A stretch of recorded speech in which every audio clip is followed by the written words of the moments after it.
سلام دوستان، اینجا ویفاکس کالجه، جایی که قراره یاد بگیریم چطور حرفه‌ای و هوشمندانه سرمایه گذاری کنیم.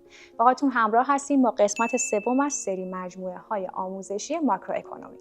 توی هر قسمت از سری آموزش‌های ماکرواکونومیک قراره با یکی از مفاهیم بازارهای مالی آشنا بشیم و تاثیراتش روی تصمیم‌گیری‌هامون بررسی بکنیم.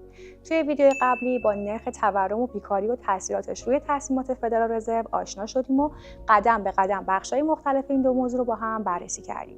اگر ویدیو رو ندیدین بهتون پیشنهاد میکنم که از دستش ندین، چون کلی نکات مهم رو باهاتون به اشتراک گذاشتیم. امروز قراره به یکی از ستونهای اصلی تحلیل اقتصادی بپردازیم، تولید ناخالص داخلی یا همون GDP. خیلی وقتی صحبت از اقتصاد کشور میشه، همه تمرکزها روی GDPه. چرا؟ چون GDP شاخص چندبعدیه که نشون میده چرخهای اقتصاد چطور میچرخن، وضعیت رفاهی مردم به چه صورت و چه فرصت‌هایی برای سرمایه‌گذاری وجود داره. توی این ویدیو می‌خوایم به صورت دقیق و کامل بررسی کنیم که GDP چیه، چه محدودیت‌هایی داره، چطور محاسبه میشه و اینکه حتی ارتباط این شاخص با بازارهای مالی و زندگی شخصیمون رو درک بکنیم. آماده این؟ بیشتر از این منتظرتون نمیذارم. بخش اول، تولید ناخالص داخلی یا GDP چیست؟ بیایم با یه تعریف ساده شروع کنیم. تولید ناخالص داخلی یعنی ارزش کل کالاها و خدماتی که توی زمان مشخص و معینی، مثلا یک سال، تو مرزهای داخلی کشور تولید میشه. البته منظور محصولات نهایی که مستقیما برای مصرف کننده ارسال میشه و فروخته میشه بهش. به عنوان مثال، اگر یک کارخونه قطعات ماشین تولید کنه و به یک کارخونه دیگه بفروشه که اون کارخونم از این قطعات ماشین بسازه، ارزش این قطعات تو GDP حساب نمیشه.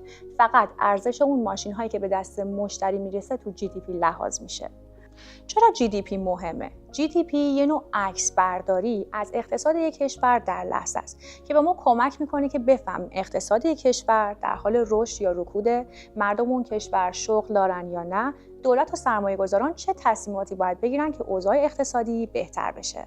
نکته مهم، رشد مثبت GDP نشون میده که فرصت‌های اقتصادی بیشتری توی اون کشور وجود داره و برعکس رشد منفی GDP مثل یک زنگ خطریه برای اعلام بیکاری و مشکلات اقتصادی یک کشور.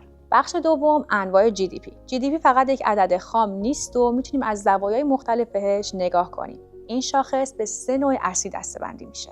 نوع اول، GDP اسمی. GDP اسمی ارزش کالا و خدمات رو بر اساس قیمت جاری محاسبه میکنه. یعنی اگر افزایش قیمت به خاطر تورم وجود داشته باشه، ارزش GDP هم افزایش پیدا میکنه، با اینکه حجم تولید واقعی تغییری نکرده.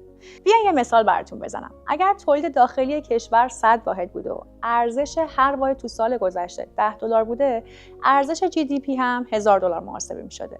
اما اگر ارزش هر واحد امسال $15 محاسبه بشه، ارزش GDP هم $1500 در نظر گرفته میشه، با اینکه حجم واقعی تولید تغییری نکرده. جالبه نه؟ نوع دوم، GDP واقعی. اگر میخواین تاثیرات تورم رو حذف کنید و تغییرات واقعی قیمت‌ها رو ببینیم، باید بریم سراغ GDP واقعی. این GDP بر اساس قیمت‌های ثابت محاسبه میشه و از طریق اون میتونیم رشد واقعی اقتصاد رو بفهمیم. اما نکته مهمش اینجاست که اگه میخواین وضعیت رشد اقتصادی تو سالهای مختلف رو با هم مقایسه کنین، حتما باید بریم سراغ GDP واقعی. نوع سوم، GDP سرانه. این نوع GDP اقتصاد کل کشور رو بر جمعیت تقسیم میکنه و نشون میده که هر فرد به صورت میانگین چقدر سهم از تولید اقتصادی داره. به عنوان مثال، GDP کشوری مثل چین خیلی بالاه، اما چون جمعیت زیادی داره، GDP سرانه اون نسبت به کشوری مثل سوئیس خیلی کمتره. بخش سوم، اجزای تشکیل دهنده GDP. برای اینکه بتونیم اجزای تشکیل دهنده GDP رو به خوبی درک بکنیم، باید بدونیم که از یک فرمول تشکیل شده. GDP برابر با مصرف به علاوه سرمایه‌گذاری به علاوه مخارج دولتی به علاوه صادرات خالص. بخش اول، مصرف. این بخش شامل تمام هزینه‌هایی که مردم برای کالا و خدمات مصرفی می‌کنن، مثل غذا، مثل خریدن لباس یا حتی رفتن به آرایشگاه. فقط نکتهش اینه که باید توجه داشته باشین که این بخش بزرگترین بخش GDP و معمولاً بیشترین سهم رو تو کشورهای توسعه یافته داره، سهمی بین 60 تا 70%. بخش دوم، سرمایه‌گذاری. سرمایه‌گذاری شامل هزینه‌هایی مثل خرید تجهیزات جدید برای کارخونه، ساخت ساختمان‌های تجاری و یا حتی خرید مسکن میشه. برای مثال، اگر یک شرکتی بخواد یک خط تولید جدیدی رو راه‌اندازی کنه، هزینه‌های اون وارد بخش سرمایه‌گذاری میشه. نوع سوم، مخارج دولتی که شامل هزینه‌هایی میشه که دولت برای ارائه خدمات عمومی انجام میده. مثل آموزش، پرورش، بهداشت و پروژه‌های عمرانی مثل ساخت جاده و پل. اما نکتهش اینه که فقط هزینه‌های مصرفی دولتی توی این بخش لحاظ میشه و هزینه‌های مثل یارانه‌ها و مستمره بازنشستگی چون ربطی به تولید کالا و خدمات ندارن توی GDP لحاظ نمیشن. بخش چهارم صادرات خالص که اختلاف بین صادرات و وارداته. صادرات به GDP اضافه میشه چون نشون دهنده تولیدات داخلیه ولی واردات از GDP کم میکنه. و اما نکته، وقتی که صادرات از واردات بیشتر بشه مازاد تجاری داریم که به GDP اضافه میکنه ولی وقتی واردات از صادرات بیشتر باشه از GDP کم میکنه. و اما بخش چهارم روش محاسبه GDP رو با 3 روش اصلی میتونیم محاسبه بکنیم که هر روش دیدگاه متفاوتی رو از اقتصاد بهمون میده. مورد اول روش تولید. این روش ارزش افزوده تمامی کالا و خدمات رو محاسبه میکنه. ارزش افزوده یعنی ارزش محصولات نهایی رو منهای مواد اولیه و واسطه‌ای میکنه. مورد دوم روش درآمدی که توی این روش تمام درآمد حاصل از تولید مثل حقوق کارگران، سود شرکت‌ها و اجاره ها جمع زده میشه. مورد سوم روش هزینه‌ای. این همون روشیه که از فرمول معروف GDP استفاده میکنه. حالا به نظرتون کدوم کشور بالاترین تولید ناخالص داخلی رو داره؟ کشورهایی که بیشترین تولید ناخالص داخلی رو دارن آمریکا و چین هستن. اما باید دقت بکنیم که این رتبه بندی بستگی زیادی به نحوه اندازه‌گیری تولید ناخالصی داخلی داره. مثلا اگر از تولید ناخالص داخلی اسمی استفاده کنیم، ایالات متحده با تولید ناخالص 25.46 تریلیون دلار در سال 2022 در صدر جدول قرار گرفته. چین با 17.96 تریلیون دلار دومه. این روش خیلی بستگی داره به واحد پول ملی کشورها در بازار جهانی و بیشتر برای مقایسه‌های بین‌المللی استفاده میشه. اما اگر بخوایم یک نگاهی به توان واقعی خرید مردم در هر کشور بندازیم، معیار تولید ناخالص داخلی برابری قدرت خرید PPP دقیق‌تر. با این معیار در سال 2022 چین پیشتاز بوده و میزان تولید ناخالص داخلی یعنی همون PPP اون حدود 30 و 33 تریلیون دلار ثبت شده.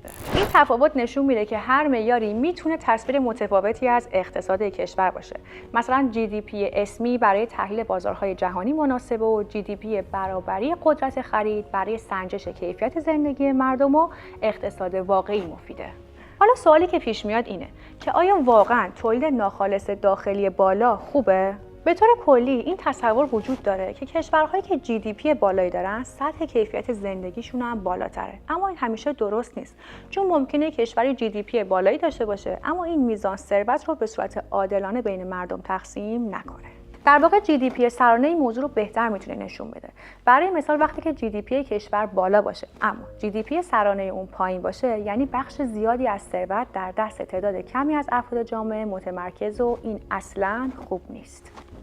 علاوه بر این GDP نمیتونه به تنهایی یک نگاه کلی به رفاه اقتصادی داشته باشه و شاخصهایی مثل شاخص توسعه انسانی دیدگاه بهتری رو نسبت به بهداشت، آموزش و کیفیت زندگی مردم دارن و برای ارزیابی کیفیت زندگی مردم معیارهای بهتری هستن.